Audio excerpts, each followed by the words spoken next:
My boss. Read my diary. I dream about him every night. The next morning, he locked his office door. What happens when your most private thoughts become public knowledge? Riley Matthews never imagined that forgetting her journal at work would lead to the most terrifying and exhilarating morning of her life. She'd written things, intimate things, fantasies about her impossibly handsome boss, Ethan Sterling. And now he knew everything. If this story already has your heart racing, subscribe to the channel, leave a like, and become a member for early access to the next chapters. Comment down below where you're listening from. I'd love to know. Chicago had that kind of winter that made you appreciate heated offices and strong coffee. On the 52nd floor of Sterling Enterprises Tower, where floor-to-ceiling windows overlooked a city blanketed in fresh snow, Riley typed emails with the efficiency of someone who'd been doing this job for 2 years. The office smelled like peppermint mocha from the break room mixed with expensive leather from the executive suites. Everything was organized, predictable, comfortable, exactly the way she needed it to be. But there was a complication, a 6'3" complication with steel gray eyes, dark hair that always looked artfully disheveled, and custom suits that probably cost more than her monthly rent. Ethan Sterling, CEO, 34 years old, billionaire, enigmatic, and devastatingly, dangerously handsome. Riley had a secret. Well, several secrets, all written in a leather-bound journal she kept with her at all times. Writing had always been her escape, her therapy, her way of processing feelings she couldn't express out loud. And lately, most of those feelings revolved around her boss. She'd never meant for it to become what it was. Pages and pages of detailed fantasies, dreams, observations about the way Ethan's jaw tightened when he was concentrating, the way his voice dropped an octave when he was giving instructions, the way he smelled like cedar, and something uniquely masculine that made her knees weak. It was harmless, she told herself, just private thoughts in a private journal. No one would ever read it. Riley, her coworker and best friend Jessica, appeared at her desk with 2 cups of coffee. You look exhausted. Rough night? Riley accepted the coffee gratefully. Couldn't sleep. Too much on my mind. Let me guess, Jessica lowered her voice conspiratorially. Tall, dark, brooding, currently in a video conference with investors from New York? Shut up, Riley hissed, but her cheeks flushed. I don't know what you're talking about. Sure you don't, Jessica grinned. You only stare at his office door like it holds the secrets to the universe. Before Riley could protest, Ethan's deep voice cut through the office ambiance. Ms. Matthews, my office, please. Bring the quarterly reports. Her heart did that annoying flutter thing it always did when he spoke to her. Yes, Mr. Sterling. Jessica gave her a knowing look as she gathered the necessary files. She smoothed down her navy pencil skirt, checked that her silk blouse was properly tucked, and tried to calm her racing pulse. It was just a normal meeting. Just work. Professional. Safe. She knocked on his door twice, her signature knock. Come in, his voice rumbled from inside. Ethan's office was a study in minimalist luxury, dark wood, leather furniture, abstract art on the walls, and that massive mahogany desk where he currently sat, reviewing something on his tablet. He didn't look up immediately, and Riley found herself studying him as she approached. The strong line of his jaw, the concentration evident in his furrowed brow, the way the winter light from the windows cast shadows that made him look like some brooding hero from a romance novel. Sir, she said softly, setting the reports on his desk. He looked up, and for a moment their eyes met. Gray meeting hazel. Something flickered in his gaze, something she couldn't quite read, before he blinked, and it was gone. Thank you, Ms. Matthews. Give me a moment to review these. Riley stood there, hands clasped in front of her, trying not to fidget while he read through the documents with that intense focus he brought to everything. The office was quiet except for the soft rustle of papers and the distant hum of Chicago traffic below. These projections, Ethan said finally, his finger tapping a specific column. They're conservative. Too conservative. What's your assessment? Riley leaned forward slightly to see what he was pointing at. I thought it was better to underpromise and overdeliver, sir. The market's been volatile. Smart, he acknowledged, and something that might have been approval warmed his tone. But I hired you for your insights, not just your caution. What do you really think? She took a breath. This was why she loved working for him, even if it was torture being this close and yet so far. He actually listened, actually valued her opinion. I think we could increase the projection by 15% if we adjust the marketing strategy for the West Coast markets. The California data shows. Her phone buzzed. Then again, and again. I'm sorry, she apologized, moving to silence it, but not before catching a glimpse of the screen. Multiple texts from Jessica, each more urgent than the last. Riley, your journal. You left it in the break room. Someone might find it. Her blood turned to ice. The journal. The one with every inappropriate thought she'd ever had about the man currently standing 3 feet away from her. Ms. Matthews? Ethan's voice cut through her panic. Is everything all right? Yes, she lied, her voice coming out strangled. I need to. Excuse me for one moment. She practically ran from his office, her heels clicking frantically against the marble floors. The break room. She'd been reading during lunch, writing actually, and then someone had called her back to her desk and she'd left in a hurry and the break room was empty. The table where she'd been sitting was clean. The journal was gone. No, Riley whispered, her hands shaking as she checked under the table, behind the coffee station, everywhere. Nothing. Jessica rushed in. Did you find it? It's not here, Riley said, her voice rising with panic. Jess, it's gone. Someone took it. Okay, calm down, Jessica tried, though she looked equally worried. Maybe it's in Lost and Found. Maybe someone turned it in. They checked. Nothing. Riley felt like she might throw up. 3 months of entries, detailed, explicit, utterly mortifying entries about her boss. If anyone read that, if he read that. I need to go home, Riley said suddenly. I can't be here. What if someone's reading it right now? You can't just leave, Jessica pointed out. You're Ethan's executive assistant. He needs you here for the board presentation this afternoon. I don't care, but even as she said it, she knew she did care. She cared too much. This job meant everything to her, and if that journal got into the wrong hands, she could lose it all. The rest of the day was agony. Riley jumped at every notification, every whisper, every glance from co-workers. She kept waiting for someone to say something, to look at her differently, to know. But nothing happened. The board presentation went smoothly. Ethan was his usual composed, commanding self. He barely looked at her during the meeting, which was normal, professional. By the time 5 o'clock came around, Riley had almost convinced herself that maybe the journal had been thrown away, that maybe it was buried in a trash bin somewhere, unread and harmless. She was wrong. The next morning, Riley arrived at work early, as she always did. The office was quiet, just the cleaning crew finishing their rounds and a few ambitious junior executives already at their desks. She made herself a strong coffee, trying to shake off the restless night of sleep she'd barely gotten, and headed to her desk outside Ethan's office. That's when she saw it. Sitting in the center of her desk, impossible to miss, was her journal. The worn leather cover, the ribbon bookmark she'd placed on the last page she'd written. It was right there, returned, as if it had never been missing. Riley's hands trembled as she picked it up. She flipped it open, scanning the pages. Nothing seemed to be missing. Everything was there, every mortifying word, every detailed fantasy about Miss Matthews. She jumped, nearly dropping the journal. Ethan stood in the doorway of his office, dressed impeccably in a charcoal suit and burgundy tie. But it was his expression that made her stomach drop. His face was carefully neutral, but his eyes, those steel-gray eyes, were burning with something intense and unreadable. Mr. Sterling, she managed, her voice barely above a whisper. I didn't hear you come in. I've been here since 6, he said, his voice low and controlled. Too controlled. We need to talk. My office, now. It wasn't a request. Riley's legs felt like jelly as she followed him inside.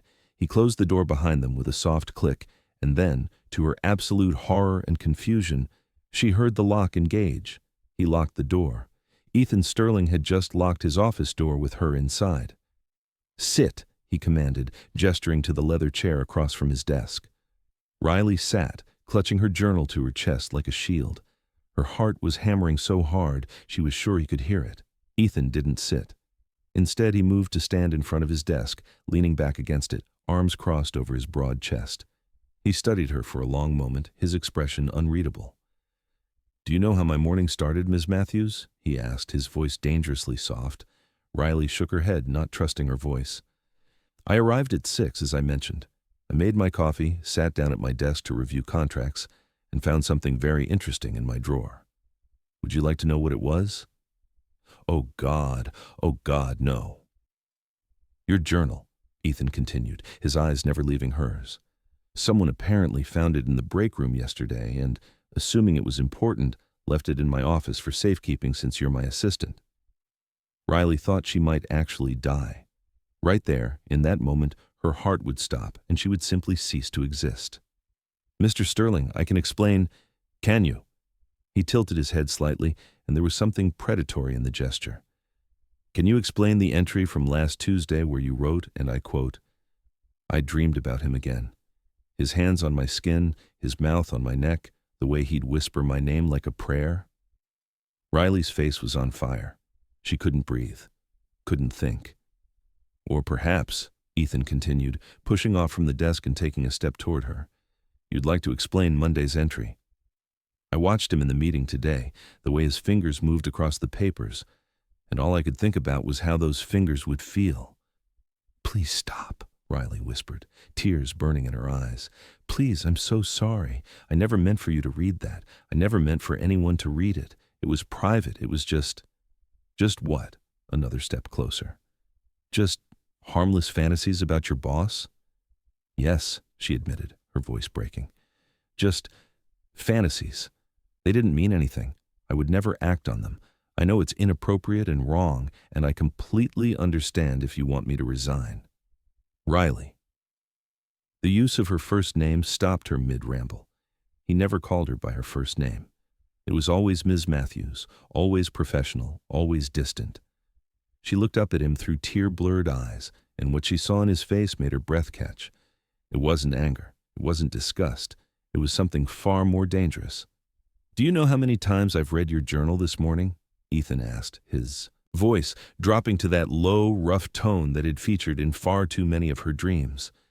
"3 times, cover to cover, 3 times. Why?" The question escaped before she could stop it. He moved closer, so close now that she had to tilt her head back to maintain eye contact. So close she could smell his cologne, cedar, and spice, and something uniquely him. "Because," he said, reaching out to gently take the journal from her trembling hands and setting it aside, "I needed to make absolutely certain I wasn't misunderstanding. Needed to confirm that you've been feeling the same thing I've been feeling for the past year." Riley's mind went blank. "What?" Ethan crouched down in front of her chair, bringing them eye to eye. His hands rested on the armrests, caging her in, and Riley couldn't have moved if her life depended on it. "You think you're the only one who's been tortured?" he asked, his voice rough with emotion. "You think I haven't noticed every time you walk into a room and my pulse races? You think I haven't memorized the exact shade of your eyes, the way you bite your lip when you're concentrating, the sound of your laugh when something genuinely amuses you?"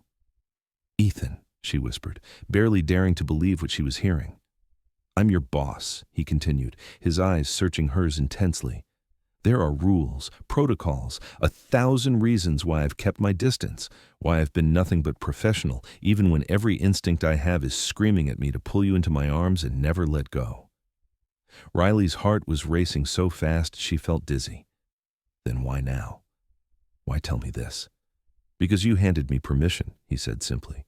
"You wrote it all down, every fantasy, every desire, every dream. And Riley, they match mine. Every single one." "They do." Her voice came out breathless. Instead of answering with words, Ethan reached up and cupped her face with one hand, his thumb brushing across her cheek. The touch sent electricity shooting through her entire body. "Tell me to stop," he murmured, leaning closer, his lips inches from hers. "Tell me this isn't what you want, and I'll go back to being your professional, distant boss. We'll pretend this conversation never happened." Riley's breath hitched. She could feel the heat radiating from his body, could see the barely restrained desire in his eyes, could feel her own heart pounding with want and need and terrifying hope. "And if I don't want you to stop," she whispered. The smile that crossed his face was devastating. Then hold on, because I've been waiting a very long time for this. His lips met hers with a hunger that stole her breath away. This wasn't a tentative first kiss. This was a year of restrained desire finally unleashed. His mouth moved against hers with practiced skill, demanding and giving in equal measure. Riley gasped against his lips, and he took advantage, deepening the kiss until she was dizzy with sensation. Her hands found their way into his dark hair, pulling him closer, and she felt his groan vibrate through his chest. Ethan's hands slid from her face to her waist, and in one fluid motion, he pulled her up from the chair and against his body. Riley melted into him, feeling every hard plane of muscle through the expensive fabric of his suit. When they finally broke apart, both breathing hard, Ethan rested his forehead against hers.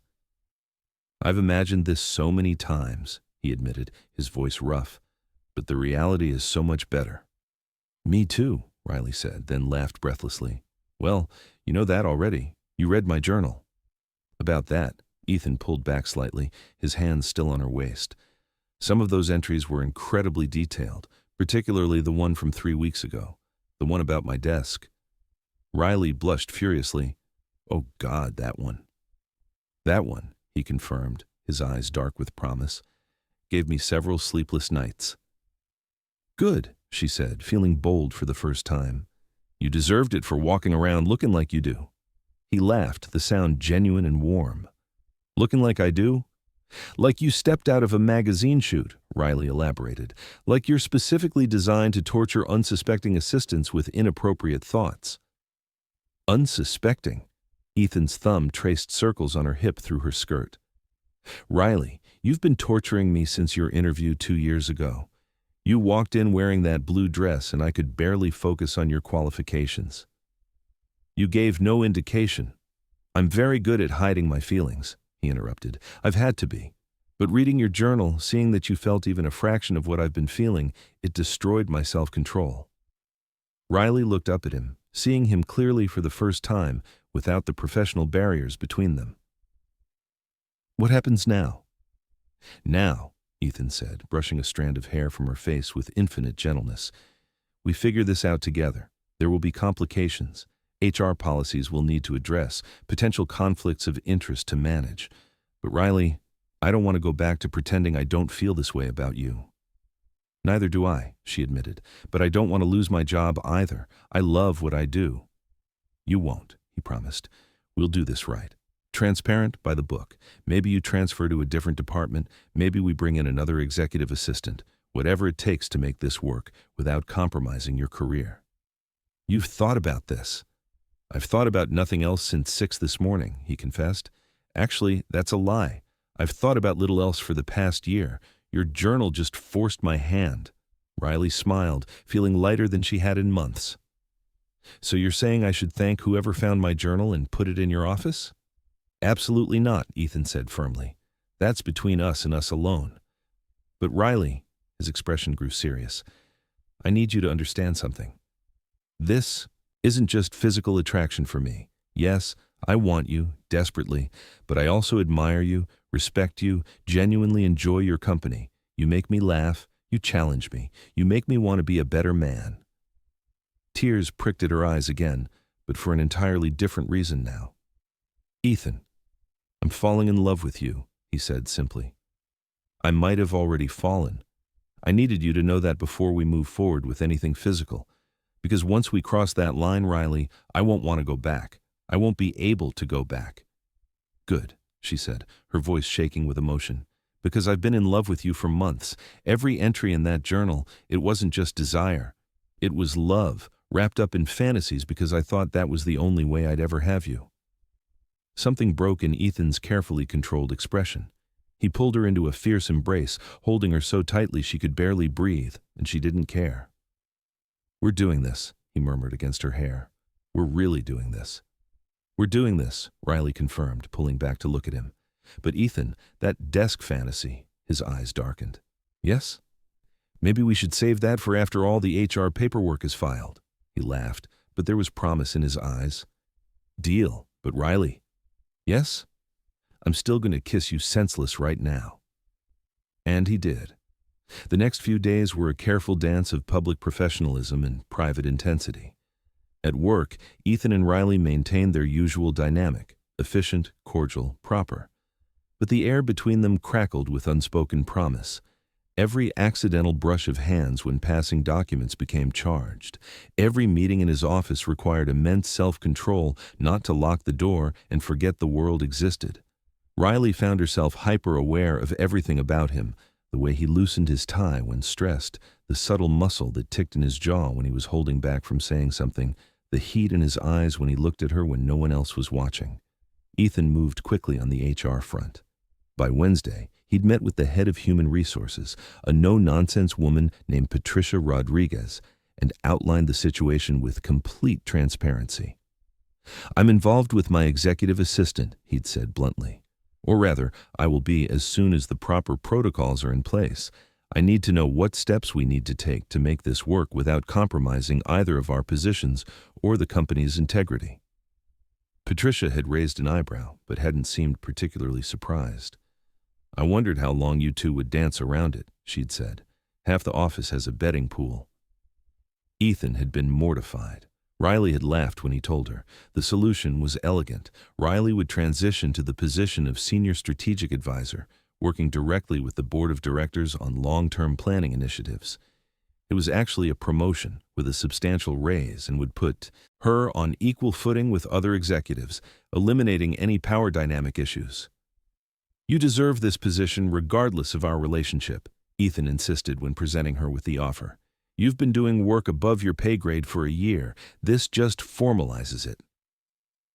By Friday evening, the paperwork was filed, the transition plan was in place, and for the first time in days, they could be alone together without professional barriers. Ethan had invited Riley to his penthouse apartment in the Gold Coast neighborhood. She'd spent an embarrassing amount of time choosing the right outfit, finally settling on a simple black dress that was elegant but not trying too hard, and now stood in front of his door, her heart racing. He answered on the first knock, and Riley's breath caught. He'd changed from his work suit into dark jeans and a gray Henley that clung to his chest in ways that should be illegal. His hair was slightly messed up as if he'd run his hands through it repeatedly, and he looked younger, more relaxed, devastatingly handsome. "Hi," she said, suddenly shy. "Hi," he echoed, his eyes warm as they took her in. "You look beautiful." "So do you. I mean, handsome. You look handsome." His smile was genuine as he stepped aside to let her in. "Come in before I kiss you in the hallway where my neighbors can see." The penthouse was stunning. Floor-to-ceiling windows overlooking Lake Michigan, minimalist decor with warm touches, and a lived-in quality that made it feel like a home rather than a showpiece.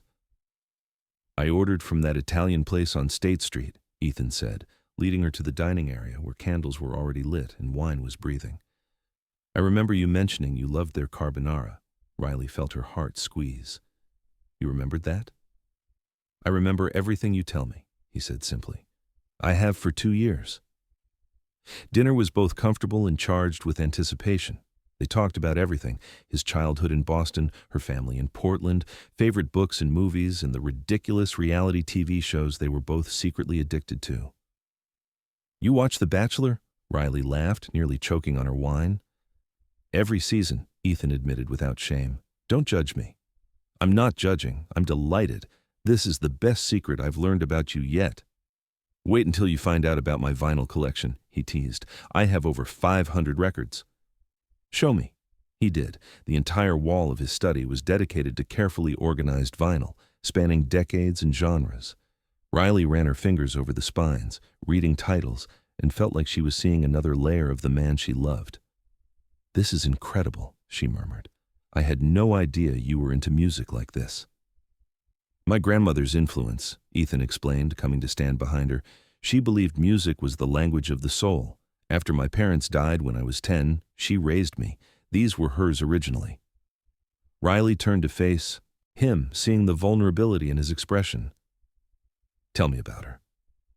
They ended up on his leather couch, her legs tucked under her, his arm around her shoulders, as he talked about the woman who'd shaped him, how she'd taught him that success meant nothing without integrity, that money was a tool, not a goal, that love was always worth the risk.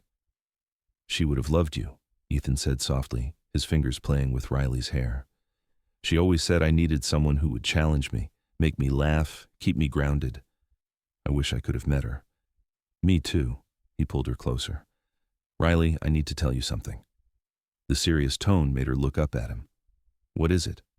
This week, keeping things professional at work while knowing how I feel about you, it's been the hardest thing I've ever done, he admitted.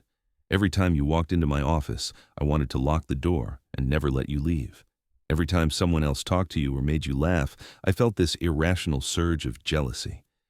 And when Jake from accounting asked you to lunch yesterday, I nearly fired him on the spot. Riley's eyes widened. Jake asked me to lunch? You didn't notice? I was too busy trying not to stare at you through the glass walls of the conference room, she admitted. You were giving that presentation to the board, and all I could think about was how your hands would feel on my skin. Ethan's eyes darkened. Riley. What? You can't say things like that and expect me to maintain control. Who said I want you to maintain control? The air between them shifted, charging with electricity. Ethan's hand came up to cup her face, his thumb tracing her bottom lip. Tell me what you want, he said, his voice rough. I need to hear you say it. You, Riley whispered. I want you, all of you. He kissed her then, and it was different from that first kiss in his office. That had been an explosion of pent-up desire. This was deeper, slower, layered with emotion and promise. Riley's hands slid under his Henley, feeling the hard planes of his stomach, the heat of his skin. Ethan groaned against her mouth, his hands tangling in her hair. Riley, he murmured between kisses, if we do this, there's no going back. I don't want to go back, she said firmly, pulling his shirt over his head and pausing to admire the view. Oh my God, he laughed breathlessly. What? You're perfect, like professionally sculptured perfect. I work out when I'm stressed, he explained, then caught her hands before they could explore further. But Riley, I'm serious. Once I have you, I'm not letting go. This isn't casual for me. She met his eyes, seeing the vulnerability there, the fear of rejection even now. Ethan Sterling, I have been in love with you for so long that I filled an entire journal with it. I've memorized every expression you make, every quirk, every tell. I know you take your coffee black with 1 sugar. I know you tap your pen 3 times when you're about to make a decision. I know you donate anonymously to children's charities and visit your grandmother's grave every Sunday. This isn't casual for me either. Something in his expression cracked open. I love you, he said, his voice raw with emotion. God, Riley, I love you so much. Then show me, she whispered. Ethan stood, pulling her up with him, and lifted her into his arms as if she weighed nothing. Riley wrapped her legs around his waist, and his lips found hers again as he carried her toward his bedroom. The room was dimly lit, the Chicago skyline glittering through the windows. Ethan set her down gently on the edge of his massive bed and knelt between her legs, his hands running up her thighs. You're sure? He asked one more time. I've never been more sure of anything. His hands found the zipper of her dress, sliding it down with agonizing slowness. The fabric pooled at her waist, and Ethan's eyes darkened as they traced over her. Beautiful, he murmured, almost to himself. So incredibly beautiful. Riley reached for him, pulling him up and onto the bed with her. They moved together, learning each other's bodies, discovering what made the other gasp or moan or whisper each other's names like prayers. When they finally came together, it was with a rightness that made Riley's eyes burn with emotion. This wasn't just physical. This was souls recognizing each other, hearts choosing to beat in sync.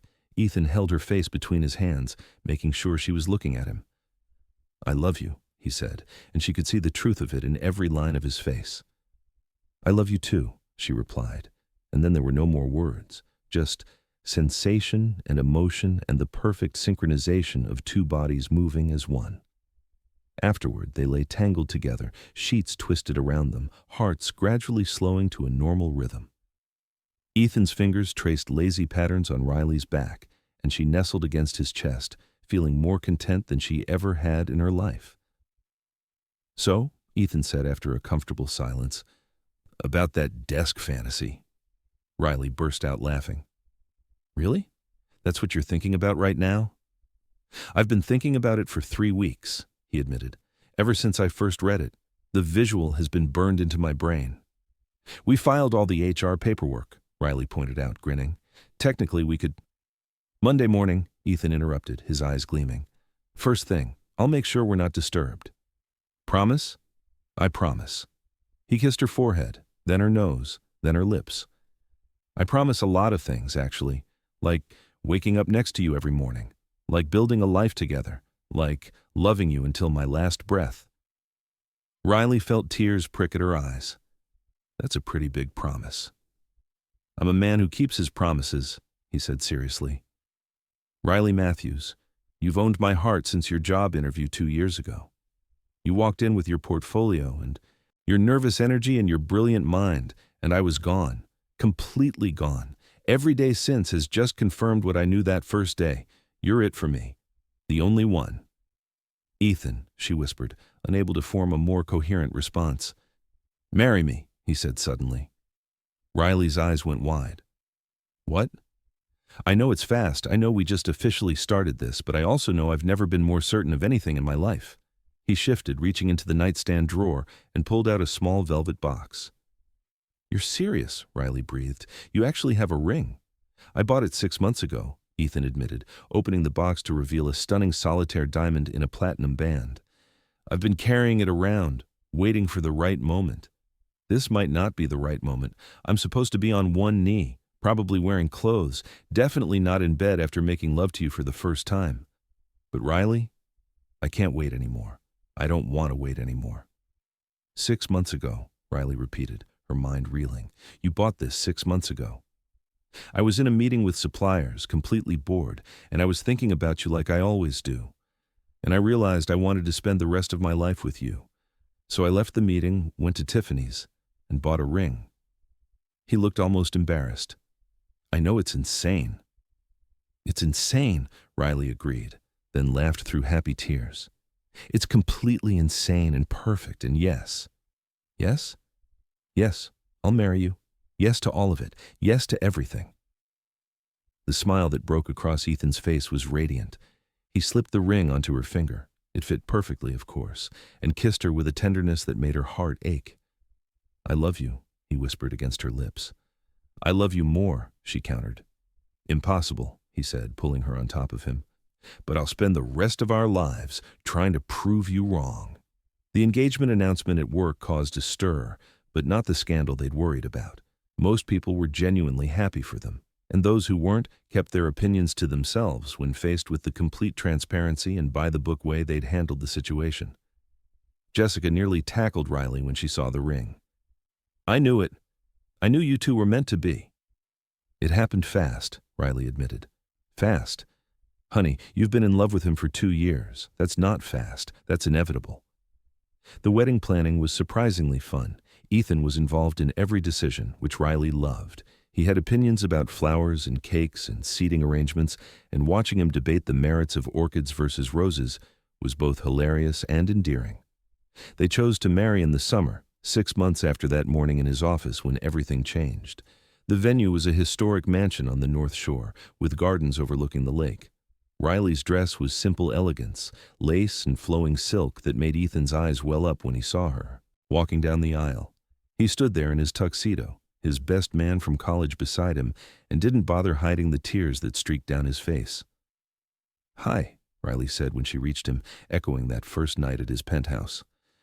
Hi, he replied, taking her hands. You're the most beautiful thing I've ever seen. The ceremony was intimate despite the 100 guests. They'd written their own vows, and when it was Ethan's turn, he took a deep breath.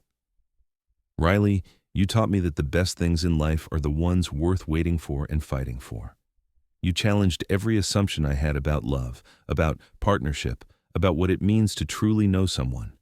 You saw past the CEO, past the walls I'd built, and loved the person underneath.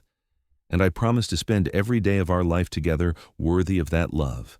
I promise to support your dreams as fiercely as you support mine. I promise to always be honest, even when it's hard. I promise to make you laugh when you're stressed, hold you when you're sad, and celebrate every victory, big or small, by your side. You are my best friend, my greatest love, my home. And I am forever grateful that you forgot that journal in the break room. Laughter rippled through the guests, and Riley was crying and laughing at the same time. "Ethan," she began, her voice shaking with emotion, "you once told me you remember everything I say." "Well, I remember everything too. I remember the first time you smiled at me, really smiled, and I felt my world shift. I remember every kindness you showed when you thought no one was watching. I remember falling in love with you slowly, then all at once, then deeper every single day.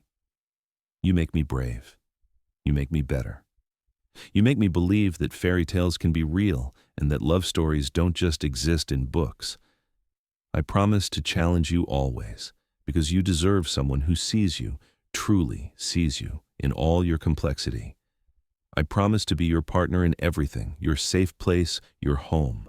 And I promise to love you, not just today, but in every today that follows, for the rest of our lives." The officiant barely got through, "You may kiss your bride," before Ethan pulled Riley into his arms and kissed her as if they were the only two people in the world. The reception was joyful chaos. Dancing, laughter, terrible speeches from college friends, and a surprise performance when Ethan pulled Riley onto an empty dance floor. "I learned this for you," he said, and then proceeded to sing, actually sing, and not badly, their song while the DJ played guitar. Riley was laughing and crying simultaneously. "You learned to sing?" "I'd learn anything for you," he said simply. Months turned into years. They bought a house in Lincoln Park with a library that became Riley's favorite room. She published her first novel, a romance loosely based on their story, and Ethan was at every reading, every signing, beaming with pride. Ethan expanded Sterling Enterprises internationally, and Riley became his unofficial strategist, the person he bounced every major decision off.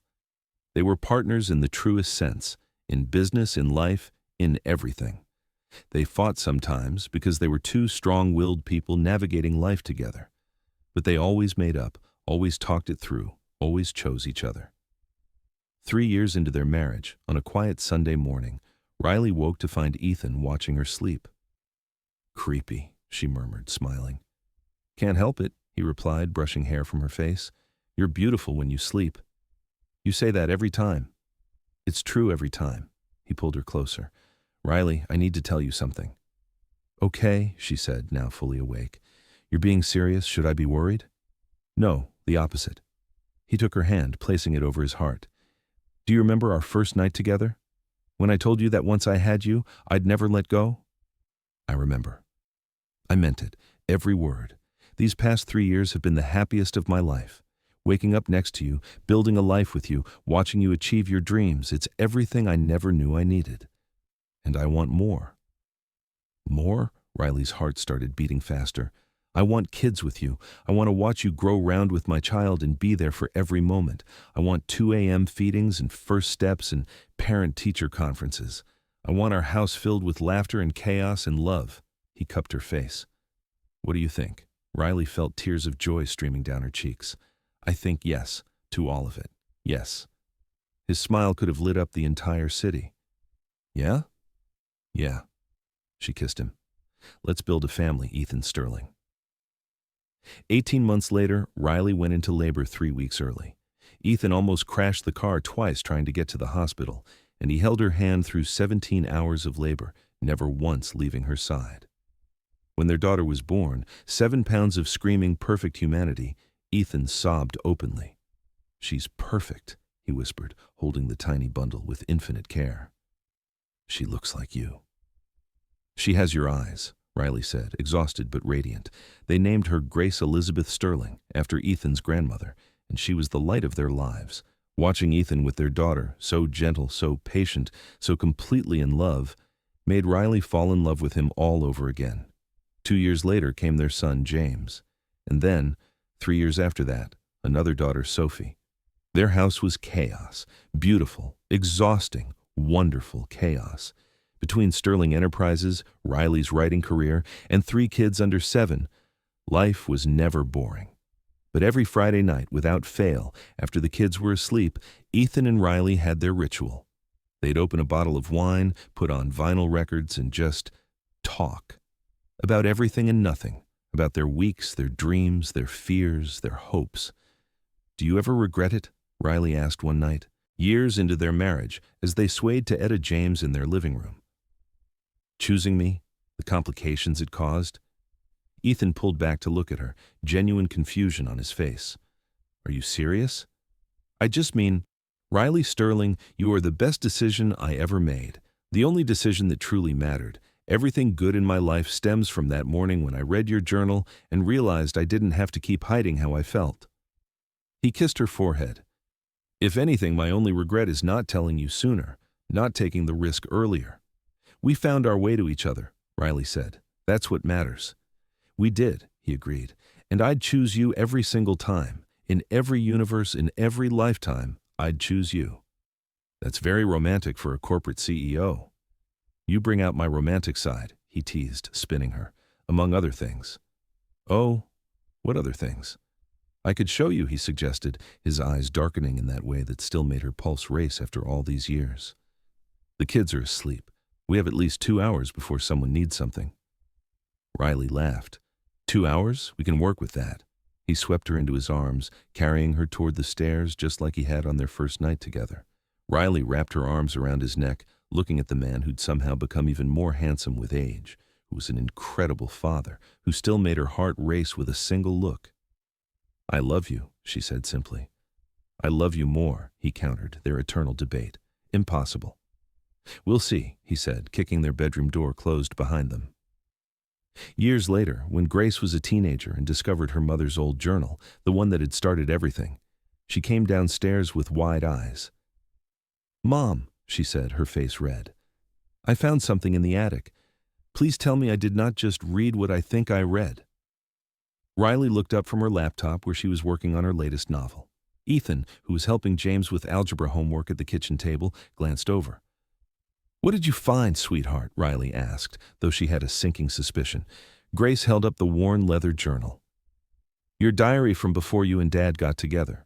Mom, this is really detailed." Ethan burst out laughing. Riley felt her face flame. "Grace, honey, that's private." "It was in a box labeled Old Books," Grace defended. "I was looking for my history textbook and found whatever this is." "Dad, did you really read this?" "I did," Ethan confirmed, not even a little embarrassed. "It's how I finally got the courage to tell your mother how I felt." "This is so weird," Grace said, but she was smiling. "Also kind of romantic, in a super embarrassing way." "That's our origin story," Riley said, coming over to take the journal. "Someday when you're older and married with kids of your own, you'll understand that sometimes the best things come from the most unexpected places." "I'm never getting married," Grace declared, then immediately contradicted herself. "But if I do, I hope it's like what you guys have. You're like disgustingly happy. It's kind of nice." After Grace left, Riley looked at Ethan. "Our teenage daughter just called us disgustingly happy." "I'll take it," he said, pulling her into his lap. "Are we disgustingly happy?" "Absolutely disgusting," Riley confirmed, kissing him. "The worst kind of happy." "Good," he murmured against her lips. "Let's stay this way." "Forever?" "Forever." And they did. Through the years that followed, through kids growing up and leaving for college, through career changes and new adventures, through challenges and triumphs, they chose each other. Every single day they chose love. On their 30th wedding anniversary, surrounded by their grown children and grandchildren at a party thrown in that same historic mansion where they'd married, Riley and Ethan snuck away to the gardens overlooking the lake. 30 years, Riley mused, her head on his shoulder. "That's a long time." "Not long enough," Ethan said, his hair now silver at the temples, but his eyes still the same steel gray that had captured her heart decades ago. "I could spend 100 lifetimes with you and it wouldn't be enough. You're still romantic. Only for you."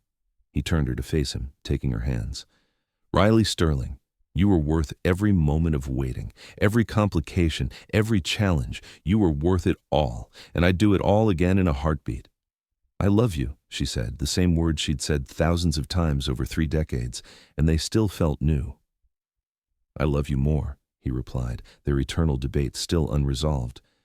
They kissed as the sun set over Lake Michigan, two people who'd found each other in the most unexpected way and built a lifetime of love from a forgotten journal and one brave morning. And in the end, Riley learned that the best love stories weren't the ones that went according to plan. They were the ones written in secret journals, discovered accidentally, and brave enough to become reality. Ethan learned that sometimes the greatest risk brings the greatest reward, and that vulnerability isn't weakness, it's the foundation of everything real. Together, they proved that true love doesn't happen despite complications. It happens because two people decide that what they have is worth fighting for, worth choosing, worth every difficult conversation and brave decision. And if you're wondering whether love like theirs exists, whether it's possible to find someone who sees you completely and loves you anyway, whether one moment can change everything, the answer is yes. Sometimes all it takes is a forgotten journal, a locked door, and the courage to admit the truth. What about you? When was the last time you took a risk for love? If this story touched your heart, subscribe to the channel and leave a like. Your presence here means everything to us. Comment where you're listening from and whether you believe in love stories that start with embarrassing mistakes. And if you felt it was really worth it, become a member for early access to upcoming stories and click the super thanks button. Every gesture of yours helps us continue bringing narratives that move and transform.